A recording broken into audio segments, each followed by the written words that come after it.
हज फासिद हो जाने के बाद इंसान को क्या करना चाहिए।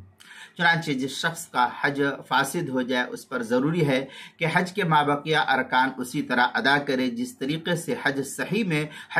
में इंसान अदा करता है, और उन तमाम जिनायात से बचना इंसान के लिए लाजिम है जिससे हज सही में बचना लाजिम होता है। लिहाजा इस दौरान अगर किसी जिनायत का इर्तिकाब किया तो उस पर वही जज़ा लाजिम होगी जो जज़ा हज सही करने वाले पर लाजिम होती है, और उस पर आइंदा हज करना दोबारा से लाजिम और ज़रूरी होगा। चुनांचे इस सिलसिले में गुनियतुन नासिक के अंदर है वयमज़ी फी फासिदी वजूबन का हाइज़ती फ़यफ़अलु जमीअन मा यफ़अलुहु फ़िल हज सही। इस तरीके की इबारत गुनियतुन नासिक सफ़ा 268, मनासिक मुल्ला अली कारी सफ़ा 338 इसी के हम मिसल इबारत फतावा तातारखानिया तीसरी जिल्द सफ़ा 579, अलमौसूअतुल फ़िक़हिया जिल्द नंबर 2 सफ़ा नंबर 190, अलबहरुर राइक जो कोयटा का छपा हुआ नुस्खा है उसकी तीसरी जिल्द सफ़ा 17, फतावा हिंदिया पहली जिल्द सफ़ा 244, फतावा खानिया पहली जिल्द सफ़ा 288, किताबुल मसाइल तीसरी जिल्द सफ़ा 189 पर है,